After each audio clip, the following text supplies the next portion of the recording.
بسم اللہ الرحمن الرحیم وَلَقَدْ أَرْسَلْنَا نُوحًا إِلَىٰ قَوْمِهِ إِنِّي لَكُمْ نَذِيرٌ مُّبِينٌ اللہ تَعْبُدُوا إِلَّا اللَّهَ إِنِّي أَخَافُ عَلَيْكُمْ عَذَابَ يَوْمٍ أَلِيمٍ صدق اللہ العظیم۔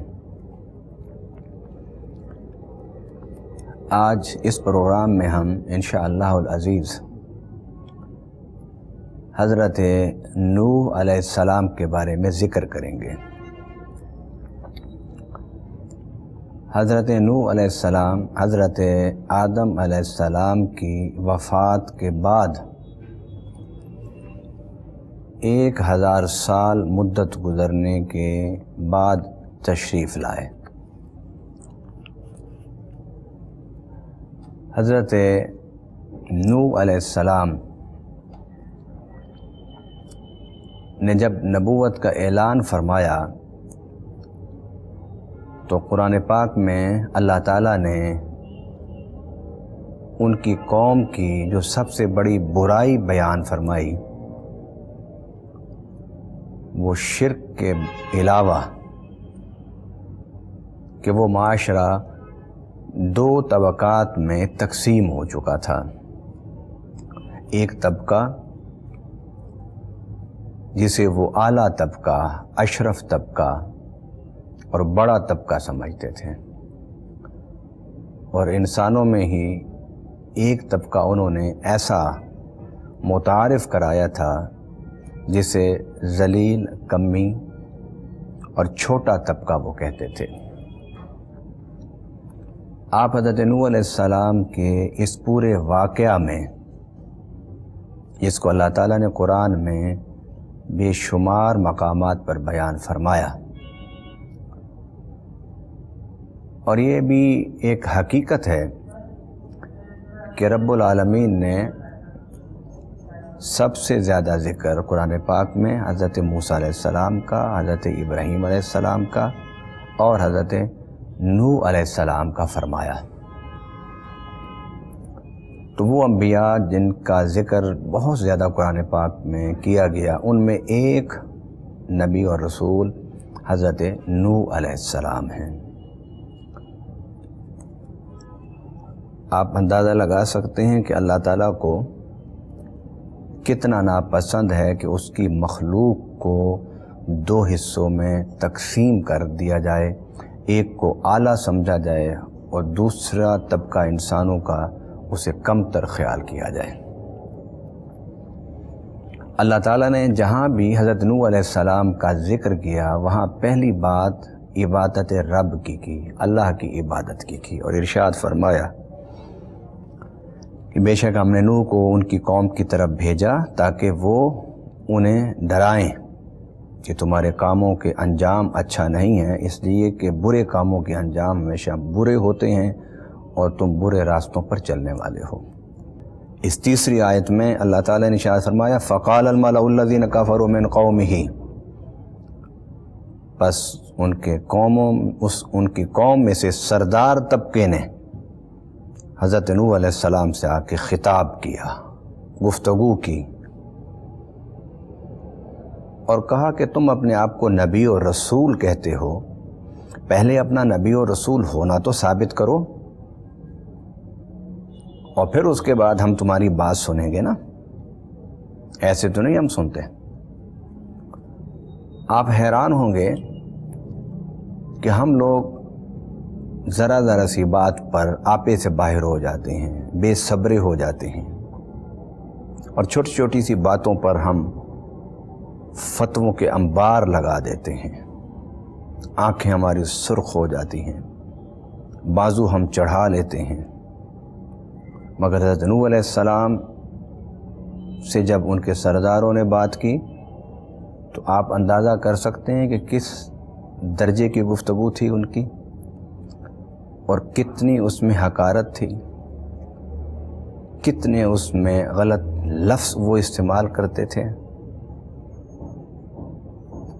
ایک تو اس کا بالاختصار اللہ تعالیٰ نے ذکر کیا جس سے سب کچھ سمجھا جا سکتا ہے، اور پھر قرآن میں متعدد مقامات پر ان کی بالتفصیل بھی ذکر کیا گیا۔ مثلا پہلی بات انہوں نے کہا کہ ہم تمہیں رسول کیسے مان لیں، ما نراک الا بشرا مثلنا، کہ تو ہماری طرح کا بشر ہے، اور اگر تو نبی اور رسول ہوتا اور تیری دعوت اللہ کی دعوت ہوتی، اللہ تو بڑے عزتوں والا ہے، بڑے شرف والا ہے، بڑے بزرگوں والا ہے، اور دیکھ جو تیری اتباع کر رہے ہیں وہ کیسے لوگ ہیں، ما نراک اتبعک الا الذین هم اراذلنا بعد الرأی، ذرا دیکھ تو صحیح تیری دعوت و تبلیغ سے جو لوگ متاثر ہو کے تیرے قریب آ کر بیٹھے ہیں، اراذل ہم میں ذلیل طبقہ ہے، وہ کمزور طبقہ، ضعیف طبقہ، بے سر و سامان طبقہ تیری دعوت پر لبیک کہنے والا ہے۔ تو اپنے آپ کو ذرا دیکھ تو صحیح کہ تیرے ساتھ کون سے لوگ ہیں۔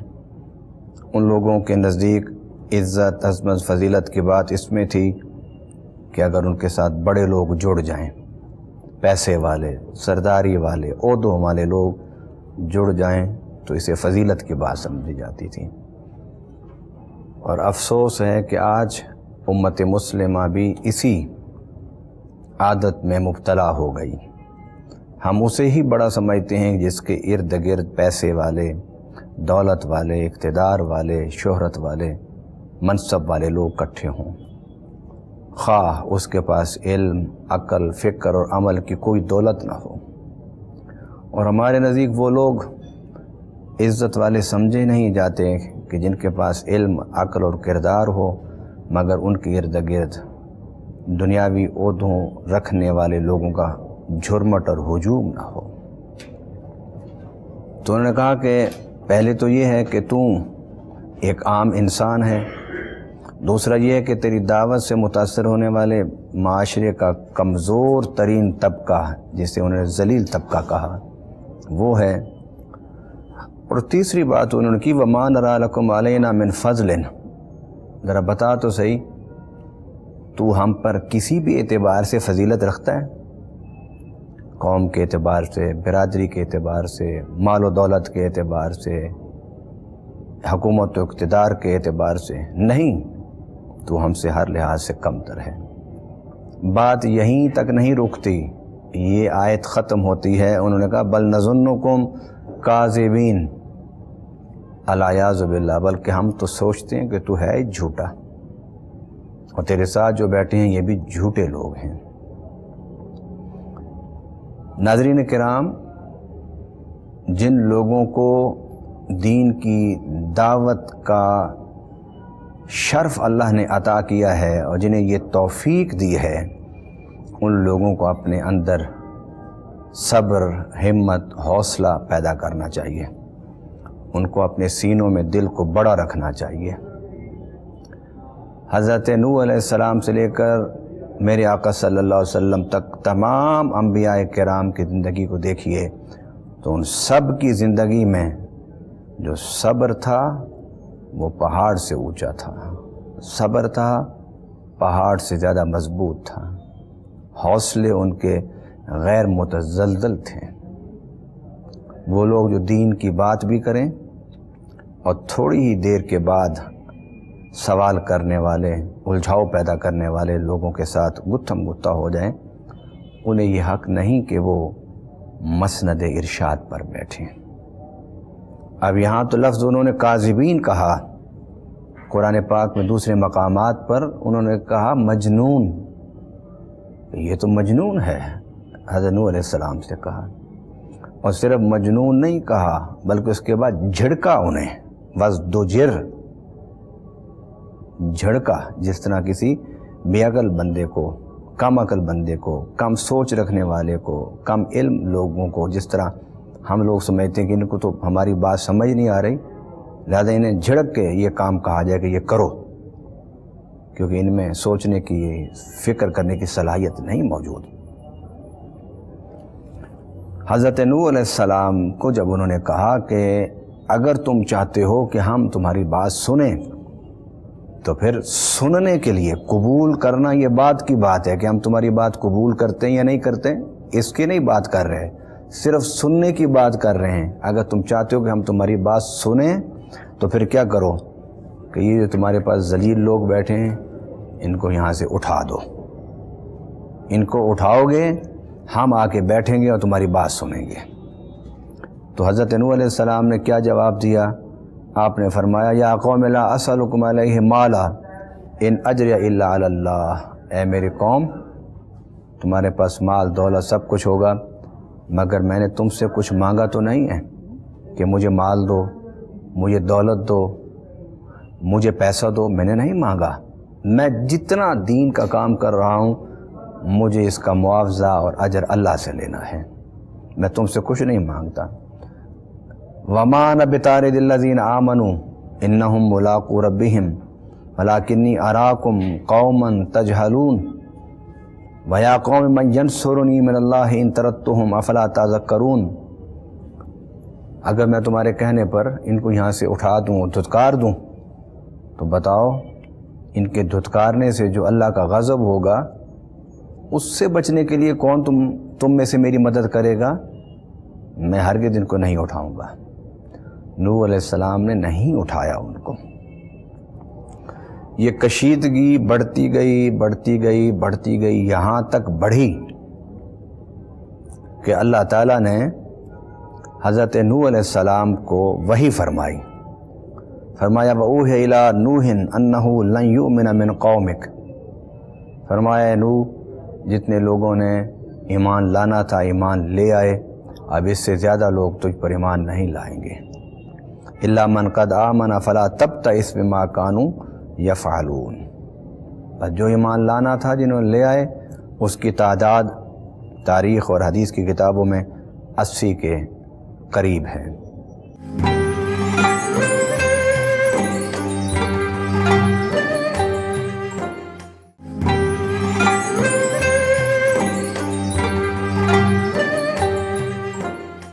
تو رب العالمین نے فرمایا کہ اب نوح کشتی بنا، وَاصْنَعِ الْفُلْكَ بِأَعْيُنِنَا وَوَحْيِنَا، ہمارے وحی کے مطابق ہماری آنکھوں کے سامنے کشتی بنا، وَلَا تُخَاطِبْنِي فِي الَّذِينَ ظَلَمُوا إِنَّهُمْ مُغْرَقُونَ۔ رب نے واضح بات کر دی کہ اب ہم تمہیں حکم دے چکے ہیں کشتی بنانے کا، کشتی بناؤ جس طرح ہم تمہیں بتائیں، مگر یاد رکھو اب